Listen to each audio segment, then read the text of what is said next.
Hello, my name is Sukhbir Singh and I'm doing this for my business class which I took in China. So, in order to run a successful business in China, one must consider five main factors. First, a company must be aware of the country culture. Next, a business should evaluate the available market niche. Also, just like any other business, cost must be considered. Governmental policies and legal restrictions must be learned and followed.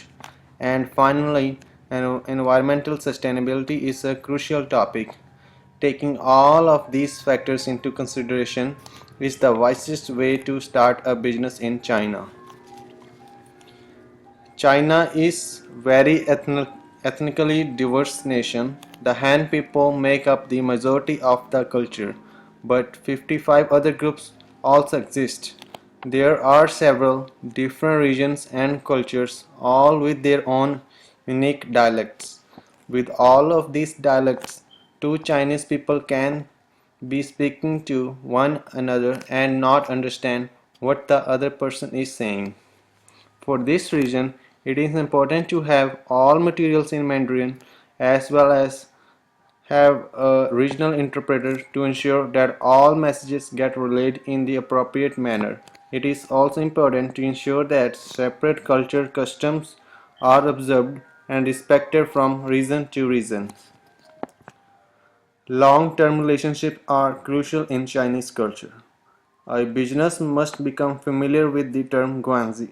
Guanxi is the strongest bond that is created when a lasting relationship is formed. These relationships don't only function on a personal level. A lasting bond can mean connections in the business world. A lack of these relationships can be disastrous for a company longevity.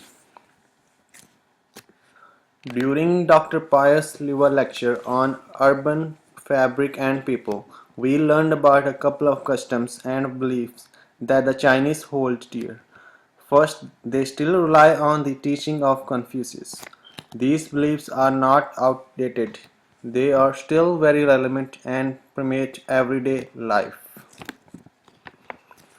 Business is all about numbers. According to the World Bank, a minimum investment of 30,000 RMB is necessary to start an LLC in Shanghai.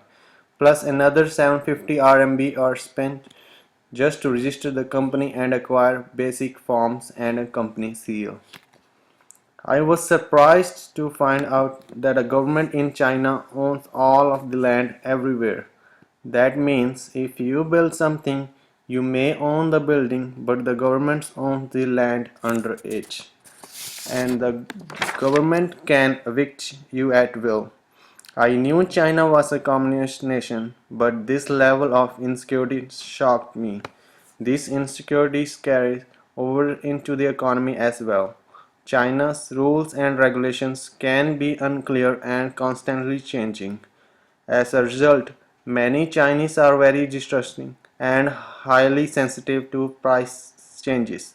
It is up to the business to stay on top of shifting guidelines and to make adjustments when necessary. When we consider the world as a global market, it only makes sense to take environmental sustainability into consideration. One of the paramount purposes of this trip was to open our eyes to sustainable business practices. During these 2 weeks, we learned about construction topics such as biometric certifications and low-tech sustainable building solutions. I came into this experience knowing almost nothing about China and its culture. I had read a few articles about Chinese hackers and the economic powerhouse that is taking over the global economy. However, my knowledge about the nation was very limited. In the 1 mile walk from our hotel to Tongji University, I saw hundreds of tiny businesses tucked into every empty space. Restaurants, produce market, clothing shops, and technology stores lined in the streets, each bringing in just as many customers as the next. One benefit to doing business in China is the incredible amount of foot traffic that passes each day.